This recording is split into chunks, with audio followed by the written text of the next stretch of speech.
Salut à tous et à toutes et bienvenue sur HCFR pour cette nouvelle vidéo unboxing de la Shield TV de Nvidia.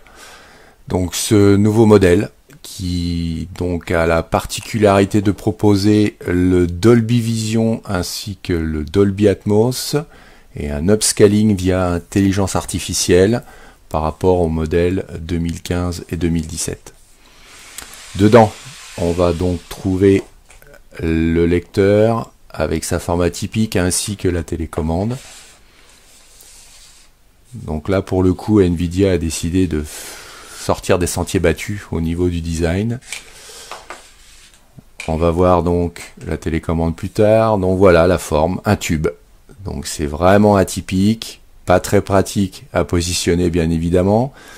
Mais bon, moi j'ai trouvé une technique, c'est que j'utilise en fait les supports derrière ma télé via un serre-câble. Et ça maintient très bien la Shield et c'est pratique et ça se voit pas. Au niveau de la connectique, on a donc un port micro SD pour augmenter le stockage et un port HDMI. De l'autre côté, on va trouver le port RJ45 et une connectique d'alimentation qui est standard. Comparé au modèle 2015-2017 où c'était du propriétaire, là c'est du standard. Si vous avez besoin d'un câble plus long que celui fourni, il n'y aura pas de souci.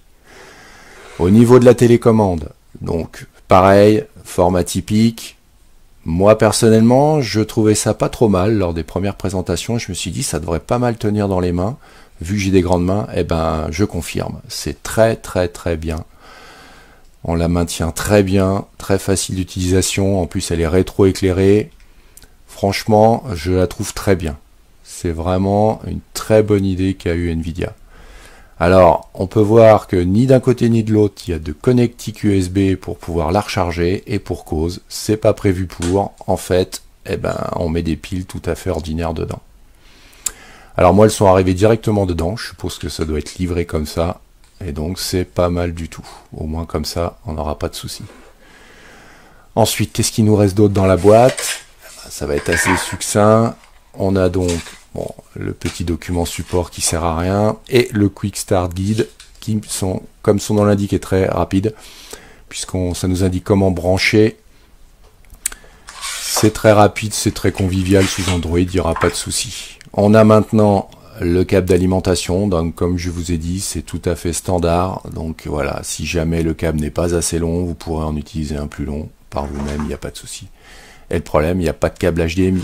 Eh non, Nvidia n'a pas jugé bon de mettre un câble HDMI. Alors, sur certaines box multimédia, on a des fois des câbles HDMI qui sont fournis, qui sont de mauvaise qualité ou trop courts. Ah bah là au moins, il n'y aura pas de souci, vous allez fournir vous-même votre câble. Voilà. Pour moi, c'est terminé pour l'unboxing. Je vous retrouve juste après pour une vidéo sur les menus. Ciao!